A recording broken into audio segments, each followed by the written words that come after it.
So, I wish I could get rid of this banner in front of me. So, where is the Ark of the Covenant?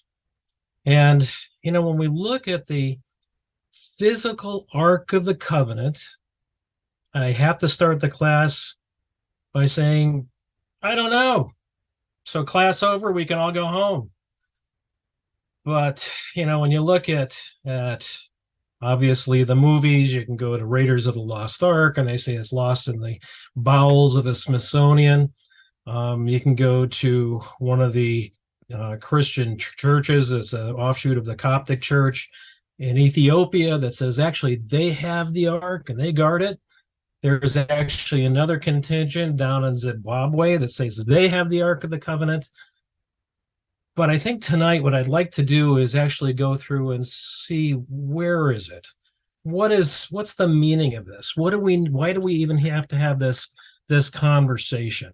And I hope you hold your comments till the end, because if not, I won't be able to make it through this. I'll get completely befuddled.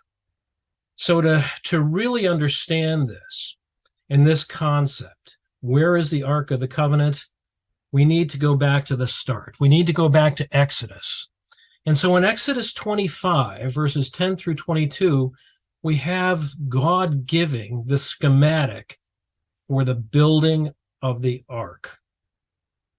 And so we know it was made of shittim wood, and shittim wood is a light wood. It's very dense, but very light. And on this, it was overlaid with gold. So if we just think about the kind of the physical attributes of this, the fact that it was going to be carried, there had to be something to take away some of the weight of this. And so the shittim wood would do that, but it's overlaid with gold.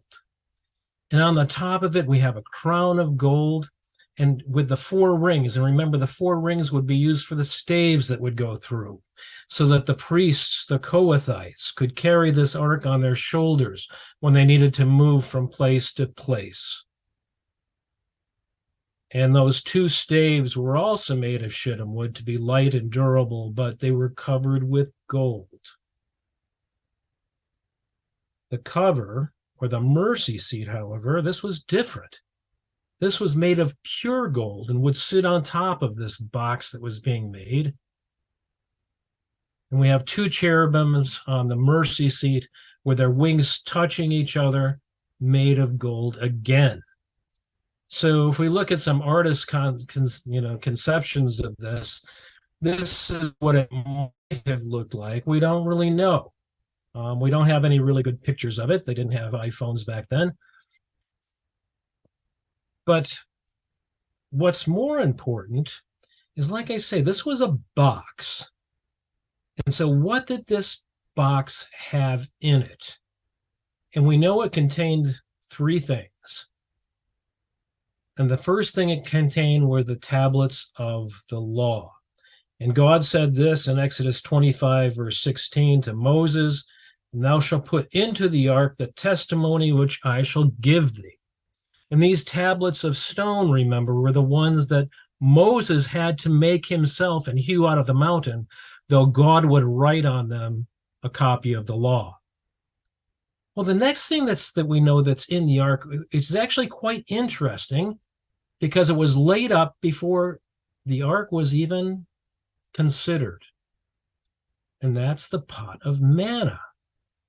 And remember, when the children of Israel come out of Egypt and they've crossed the Red Sea, and they're now in the wilderness of Sinai, before they come to the mountain, they've run out of food, and they murmur to God, and God sends manna and actually sends the quail. But God commands Moses to take the pot and put an omer full of manna therein and lay it up before the Lord to be kept for your generations. And it was a reminder of this time in the wilderness. And we also have Aaron's rod that budded. In Numbers 17, verse 10, and the Lord said unto Moses, "Bring Aaron's rod again before the testimony, to be kept for a token against the rebels, and thou shalt quite take away their murmurings from me, that they die not." And remember, What happened at this time when we have this budded rod of Aaron's? Well, remember that was given at the time of the insurrection by Korah, Dathan, and Abiram. When that happens and they're destroyed, another event had to take place in order to cement Aaron as the priesthood, to show he was chosen by God. It wasn't something that was just set up by Moses or somebody else. God directly does this. And so remember, he has the Aaron as well as the heads of the tribes of Israel take their staves, these dead pieces of wood, and write the name of their tribe on it. And so Aaron does this as well as the other elders. And Aaron writes Levi on this, and they lay it up before God. And in the morning, they go back, and Aaron's rod budded. Not only did it bud, it brought forth leaves and brought forth almonds. This dead piece of wood was now resurrected to life. And it would again cement Aaron as being chosen by God as that priest. But there's actually something else, and we know that these items were in it when we go to Hebrews 9, 1 through 7. And in Hebrews 9, it says this: Then verily the first covenant had also ordinances of divine service and a worldly sanctuary, for there was a tabernacle made, the first wherein was the candlestick and the table and the showbread, which is called the sanctuary, and after the second veil, the tabernacle, which is called the holiest of all, which had the golden censer and the ark of the covenant overlaid round about with gold, wherein was the golden pot that had manna, and Aaron's rod that budded, and the tables of the covenant, and over it the cherubims of glory shadowing the mercy seat, of which we cannot now speak particularly. Now, when these things were thus ordained, the priest went always into the first tabernacle, accomplishing the service of God. But what did it represent, brothers and sisters? It wasn't just a pretty box, but it represented a physical place where God would meet with his people, and also the covenant that he made with them at Mount Sinai. It demonstrated that he holds the law in his heart. Remember, the law wasn't something that God just made up out of thin air. These are the things that God believes in. These are the things that are within him, which he really wants us to have also, doesn't he?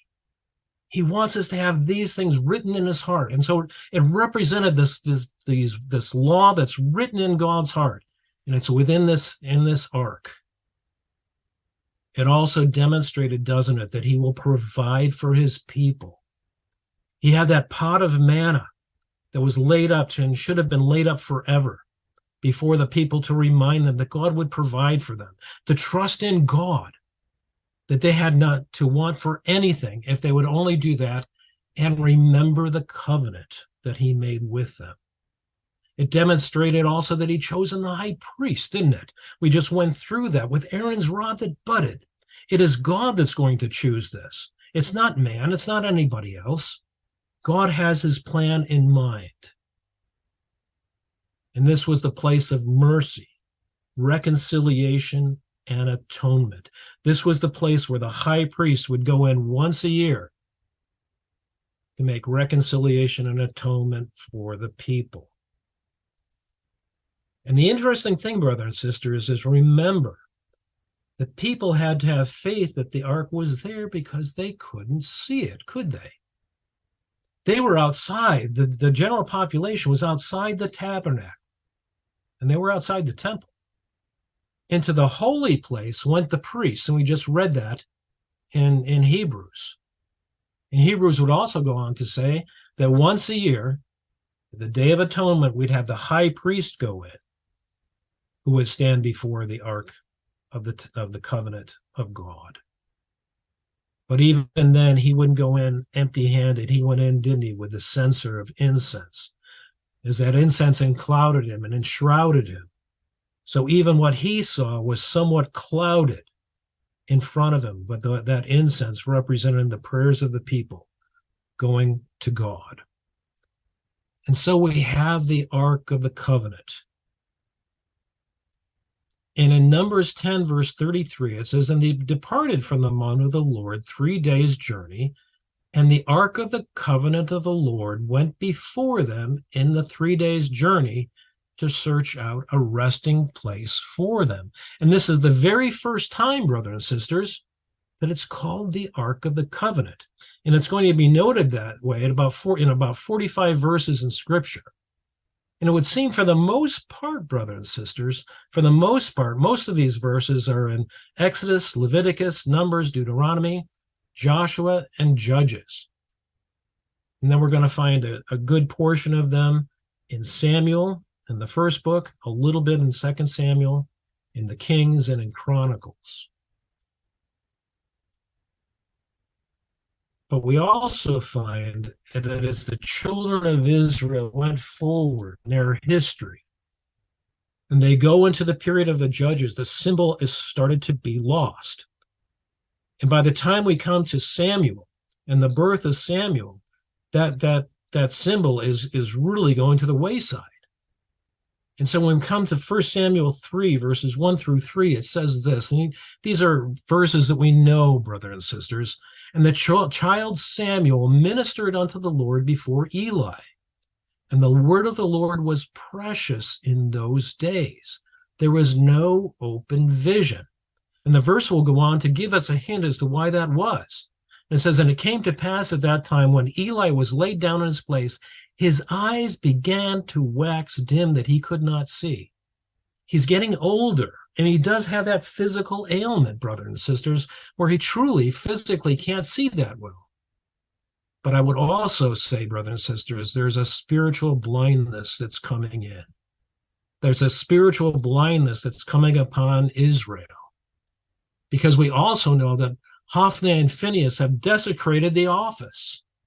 What should have the priesthood been doing? They should have been teaching the children of Israel about this wonderful covenant, about this wonderful law, about this wonderful God that could save them from all things. But this isn't taking place. "And ere the lamp of God went out in the temple of the Lord where the ark of God was." The lamp of God, showing God's word, which is supposed to go on for all time. And and here it says went out. A lot of versions actually say was going out. There was still a spark there, brothers and sisters. There was still a spark there for God. And of course, we see that in the child Samuel, and we're going to see that actually in some other people. But the symbol is lost, brothers and sisters. But the symbol is lost. In 1 Samuel 4, we find what is going to happen here and what is so devastating. It says, "Now Israel went out against the Philistines to battle and pitched in beside Ebenezer. And the Philistines pitched in Aphek. And the Philistines put themselves in array against Israel. And when they joined battle, Israel was smitten before the Philistines. And they slew of the army in the field about 4,000 men." Now, I want you to just stop there for a minute and think about this and think about what's taking place here, because it's really quite interesting, and we're giving some great details. When this battle takes place, Israel is put to the worst, and they retreat back to their camp. And the question actually that you should be thinking, if you really look at this verse, is, with this happening and the advantage to the Philistines, why didn't they just immediately go into the camp and completely destroy the Israelites? And I think it's because God stops it, brothers and sisters. He has something else in mind. Because the people have fallen so badly. We're going to see how where they have come to.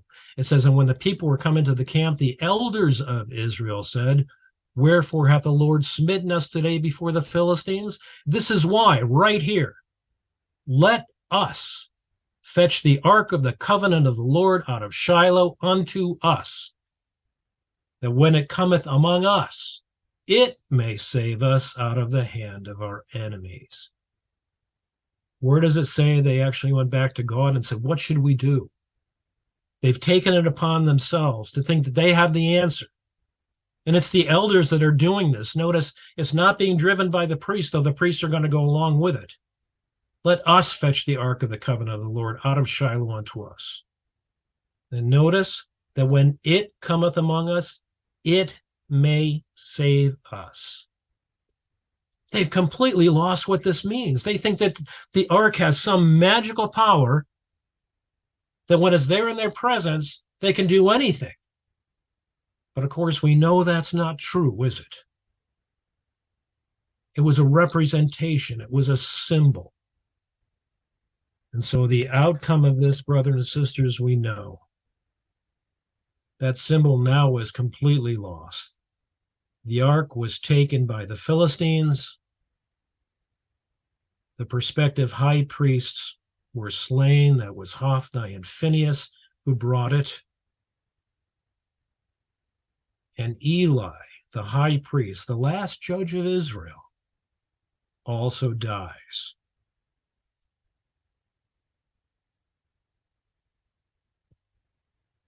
And so the ark goes into the hand of the Philistines, the ark of the covenant. And so what was the Philistine experience? Well, the interesting thing, brothers and sisters, is what they do with the ark. So we know when they take the ark, they take it back to Ashdod, and they place it in the temple of Dagon before their false god. And when they do this, more likely than not, they bring it in through the doorway and place it down, and it's in front of their statue of Dagon. So it looks like the ark of God is doing obeisance to Dagon. But we also know what happens, doesn't it, brothers and sisters? When they come in the morning, the statue of Dagon falls on his face before the ark. The statue of Dagon, their god, is doing obeisance to the God of Israel. But this is the whole statue that fell down. And so you can almost think of what they're thinking. Well, somebody must have tipped it. It must have been unstable. Maybe there was a little earthquake tremor, and the whole thing fell over. So they set it back up into its place. And the next morning they come in, and what do they find? It says the statue falls again before the ark and breaks off the head and the hands. And I'd like to read, though, that verse, brothers and sisters, because it's really quite interesting. Because it says in 1 Samuel 5, verse 4, and when they arose early on the morrow morning, behold, Dagon was fallen upon his face to the ground before the ark of the Lord. And the head of Dagon and both the palms of his hands were cut off upon the threshold. Only the stump of Dagon was left to him. And so we need to think about this whole picture. We see that the majority of this statue has fallen down, and indeed, the head is broken off. They can pray to Dagon all they want, but Dagon cannot hear them. He doesn't think. He has no knowledge. He has no power. His hands break off. There's nothing that Dagon can do for them. He's just a god of stone. But did you see that little reference here, that little detail? Only the stump of Dagon was left to him. The whole statue hadn't fallen down. It had broken off. And what this would show was this was not a mere coincidence. This was by the hand of God. The God that they were desecrating, brothers and sisters, and completely going not worshiping, even though they've got a chance to do this. Because that's what the Israelites were doing in the land, weren't they? We know that they're there for an example. They're there to teach the people, but the people around them don't want to hear. And so what's the next thing that happens? Well, the Philistines are plagued. And so the Philistine remedy for this is to do something. If we really look at the timeline, it's in their hands for about 7 months. And they plan to send it back, but they truly stack the deck. So what they do is this. They put it on a cart drawn by two milk cows. And the other detail about these milk cows is they've never drawn any carts before in their life. They have not worked. And what's more is the two milk cows have calves and they leave them in the stalls. So the next thing they do is they take the milk cows in this ark, or in this cart with the ark on it,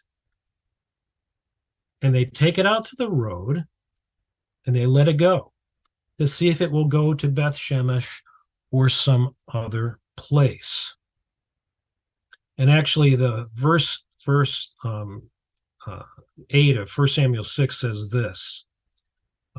Take the ark of the Lord and lay it upon the cart, and put the jewels of gold which he returned for him for a trespass offering in a coffer by the side thereof, and send it away, that it may go, and see if it goeth up by the way of his own coast to Beth Shemesh.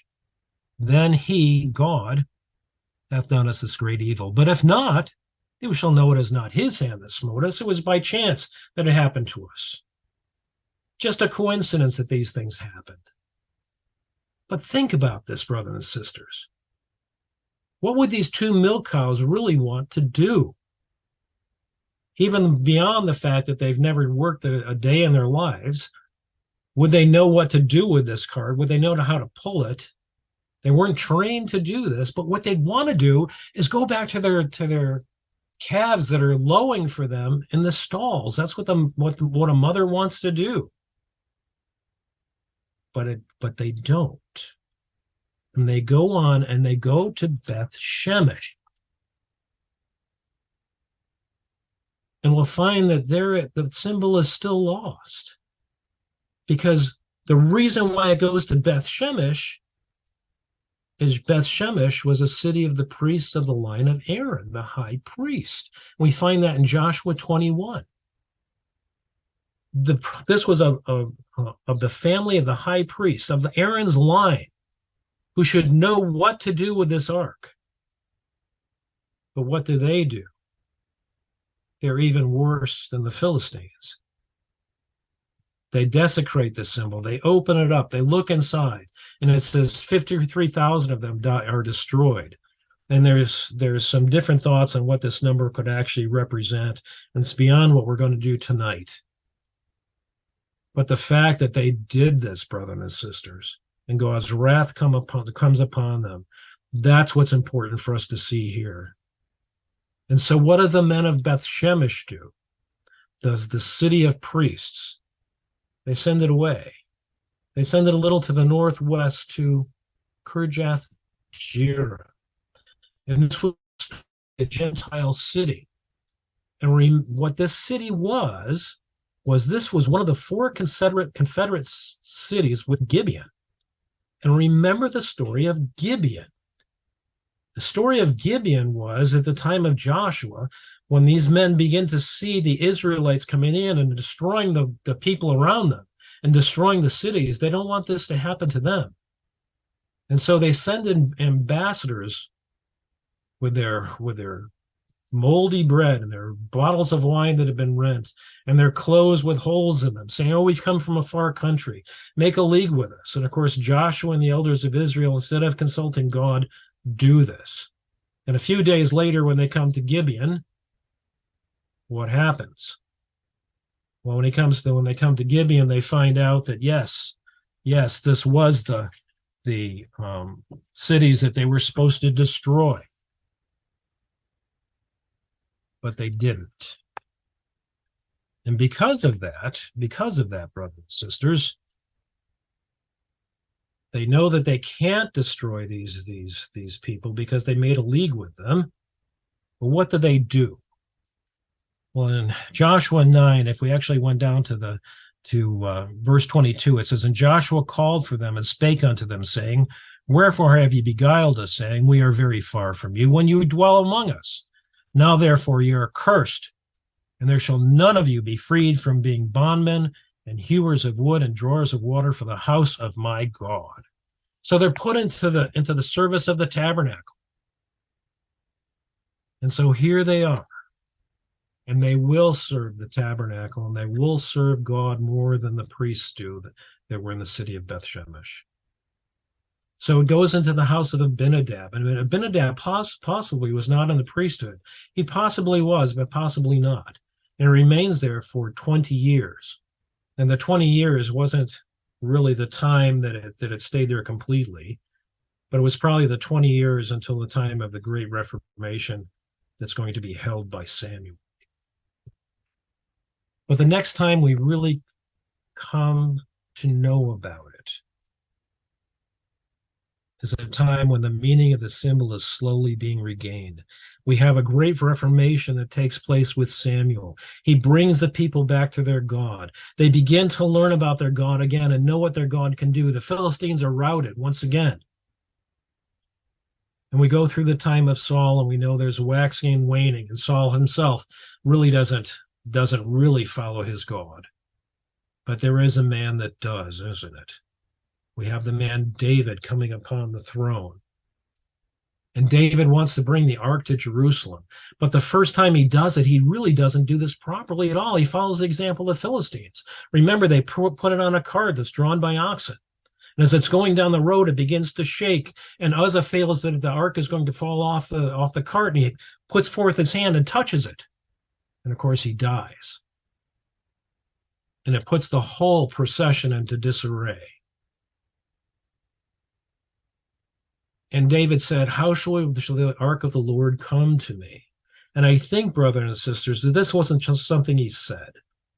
I think this is put into the record to show that this was a prayer that he said. But it goes into the house of Obed-Edom, who is a Levite of the division of Kohath. And there it remains until David realizes what needs to be done. And at that point in time, what does he do? Now he prepares for it. That prayer is answered. How shall the ark of the Lord come to me? And I think it's probably through some of the teachings that he learns from Obed-Edom, that it's supposed to be carried on the shoulders of the Kohathites, but not just carried and put into the town for all to see. It's supposed to be put into the tabernacle. And so David does this, and there's a tabernacle set up in Jerusalem for it. And so we see the symbol slowly being regained as to what it was, what it represented.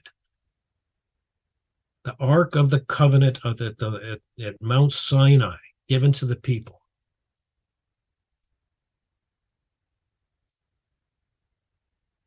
And so we have the meaning being regained, but also there's a physical change that's happened with this ark. And we learn about this actually at the time of Solomon. And we know that Solomon builds the temple and brings in the ark. The interesting thing, brothers and sisters, is in verse 10, where it actually talks about the change that took place. It says, there was nothing in the ark save the two tables which Moses put therein at Horeb, when the Lord made a covenant with the children of Israel when they came out of Egypt. So what happened to the pot of manna? What happened to Aaron's rod that budded? They were lost. Did the Philistines take them? Or possibly what's even worse is this some of the ways that the priests in Beth Shemesh had desecrated the ark. Well, the last record of the physical Ark of the Covenant during the time of the kings happens at the time of Josiah. And in 2 Chronicles 35, verses 1 through 3, at the time when Josiah is making his great reformation and bringing the children of Judah back from the brink of disaster. And he begins to bring the ark back, and he begins to have a Passover, which it says, and we'll read about this actually in a few days in our readings, a Passover which there was none the like of this ever before. It was so great. And so it says this, moreover, Josiah kept a Passover unto the Lord in Jerusalem, and they killed the Passover on the 14th day of the first month. And he set the priests in their charges and encouraged them to the service of the house of the Lord. And he said unto the Levites that taught all Israel. And see here, they're doing their job again, which were holy unto the Lord. Put the holy ark in the house which Solomon, the son of David, king of Israel, did build. It shall not be a burden upon your shoulders. Serve now the Lord your God and his people Israel. The priesthood is brought back to what they should be doing. Israel is coming back. And it seems like at this point in time, the tabernacle was being moved from place to place. And Josiah brings it back to that place that Solomon had built for it. And not that Solomon had done this on his own, but under the auspices and direction of God. And so it comes back in. But what happens soon after this, brothers and sisters? We know we go through the last few kings of Judah. And Judah is overrun by Babylon. And the house of God, the temple that Solomon built, is destroyed. The vessels are taken away. And we learn nothing more about the Ark of the Covenant. This is where it passes out of the annals of history, brothers and sisters. But we have something amazing in prophecies given to Jeremiah by God, where he begins to talk about what is about the ark at the time when the children of Israel would be brought back into the land. And in Jeremiah 3:16 through 19, it says this, and it shall come to pass when ye be multiplied and increased in the land, in those days, saith the Lord, they shall say no more, the ark of the covenant of the Lord. Neither shall it come to mind, neither shall they remember it, neither shall they visit it, neither shall that be done anymore. Something is going to happen. There's not going to be a need for this anymore. He goes on to say, at that time they shall call Jerusalem the throne of the Lord, and all nations shall be gathered unto it to the name of the Lord, to Jerusalem. Neither shall they walk any more after the imagination of their evil heart. In those days the house of Judah shall walk with the house of Israel, and they shall come together out of the land of the north to the land that I have given them for an inheritance unto your fathers. But I said, how shall I put thee among the children, and give thee a pleasant land, a goodly heritage of the host of nations? And I said, thou shalt call me my father, and shall not turn away from me. A change was going to be taking place. This time, the God of Israel would now be their father. And isn't this what we pray, brothers and sisters? We call him our heavenly Father. This is the name that God wanted the children of Israel to call him. In Jeremiah 31, verses 31 through 34, it says this, behold, the days come, saith the Lord, of I make a new covenant with the house of Israel and with the house of Judah.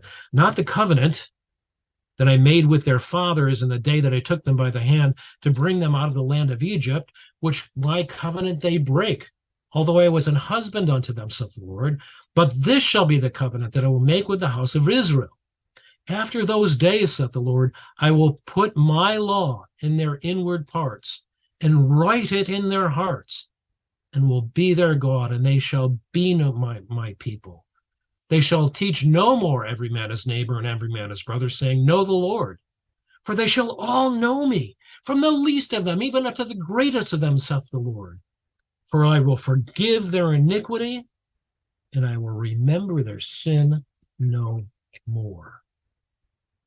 And so, brothers and sisters, as that first covenant begins to pass away, we find a new focus emerging. And what's that new focus? Well, we have Mary giving birth to the Son of God. And we have 4 Gospels that detail his character, his mission, and his life. And we can see it even more so in the writings of the apostles. But let's look at some details that describe Jesus, because these are astounding, brothers and sisters. In John 1 through 2, 14 and 17, it says, in the beginning was the Word, and the Word was with God, and the Word was God. The same was in the beginning with God. And now notice, and the Word was made flesh and dwelt among us. And we beheld his glory. The glory as of the only begotten of the Father, full of grace and truth. For the law was given by Moses, but grace and truth came by Jesus Christ. Those tablets now gone, not needed, because we have that word that God had hold in his heart, now made flesh in Jesus Christ, who would live that word before us all as a great example for all time. Where more details come out in John 6, verses 30 through 58. We're going to only hone in on a few of those. Jesus describes himself as this. He says, I'm the bread of life. Your fathers that eat manna in the wilderness are dead. This is the bread which cometh down from heaven, that a man may eat thereof and not die. I am the living bread which came down from heaven. If any man eat of this bread, he shall live forever. And the bread that I will give is my flesh, which I will give for the life of the world. This isn't that manna that was laid up in the ark. This is that living bread, the bread of life. Well, Paul goes on to describe him even more. In Hebrews 6 and in Hebrews 7, even Jesus made an high priest forever after the order of Melchizedek, that new order, not of the Aaronic line anymore, but that new order of high priest, without beginning, without end, not passed down from father to son anymore, but ordained by God. The title and the office given to Jesus Christ, the Son of God. Well, we have some more descriptions that we need to understand that happened at his death and his resurrection. So when Jesus is on the cross at the very end in Matthew 27, it says, Jesus, when he had cried again with a loud voice, yielded up the spirit. And behold, the veil of the temple was rent in twain from the top to the bottom. And the earth did quake and the rocks rent, and the graves were opened, and many bodies of the saints which slept arose. So this place in the temple, this place of the holiest of holies, was now rent open for all to see, not just for the one person to go in there once a year, but now everyone had access to this through the death of Jesus. Well, there's more we learn. In John 20, verses 1 through 10, talk about Mary Magdalene coming to the tomb at the first day of the week and finding the tomb, the stone rolled away from the mouth of the tomb. She ran back for Peter to help, thinking that someone had taken away the body of Jesus. And Jesus and probably John run to the tomb. And John at first doesn't enter into the tomb, but Peter does. And then John goes in. And after they see the sight in the tomb, they return home. And they see something that also Mary witnesses. And in John 20, 11 and 12, we're told this.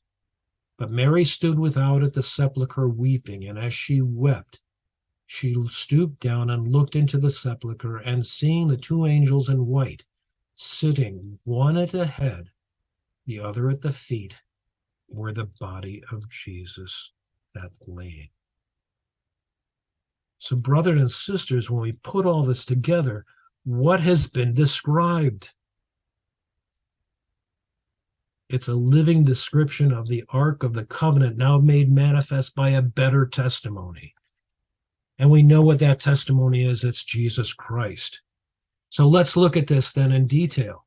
So if we start to compare these things, we see the tablets of the law, God's word. Jesus is the embodiment of the word made flesh.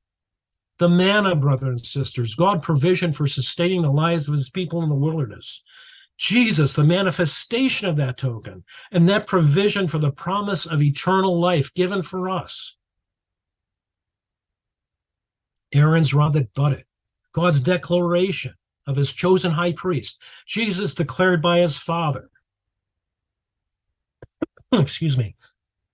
to be high priest after the order of Melchizedek forever.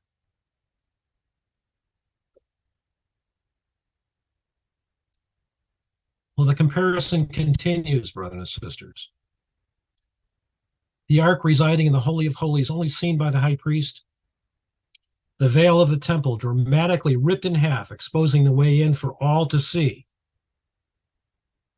The ark with the cherubim closed. Remember the mercy seat sat on top. Now the sepulcher completely open and empty, with the angels sitting one on each end. And with this, also consider the significance of Peter and John entering that empty tomb. They've entered into the holiest of holies, as did Mary, because that was accomplished now in Jesus, that resurrection that takes place. Jesus, the mediator of the new covenant. In Hebrews, Paul wrote, "For this is the covenant that I will make with the house of Israel." And again, he's echoing the words of Jeremiah. "After those days, saith the Lord, I will put my laws into their mind and write them in their hearts, and I will be to them a God, and they shall be to me a people. And that he saith, a new covenant, he hath made the first old. Now that which decayeth and waxeth old is ready to vanish away." We have Jesus, the mediator of that new covenant, and the blood of sprinkling that speaketh better things than that of Abel. The Ark of the Covenant not needed anymore, because there's a new covenant. And all of these things had pointed to Jesus. And Jesus now makes them manifest for all time. And also, brothers and sisters, we have some insight into some words in Revelation. In Revelation 11:19, it talks, "And the temple of God was opened in heaven, and there was seen in the temple the ark of his testimony. And there were lightnings and voices and thunderings and an earthquake and great hail." Because that was the representation of Jesus, and all can see him. So, brothers and sisters, we have the first ark of the covenant being replaced with Jesus, the mediator and representation of the new covenant. And so, brothers and sisters, the next time we sing hymn 238, think of the words in that first verse. "O God in highest heaven, our God that hearest prayer, through Christ, whom thou hast given, our advocate, thine heir. Now strong in hope united, around thy feast we meet. Receive from him our incense. He is thy mercy seat.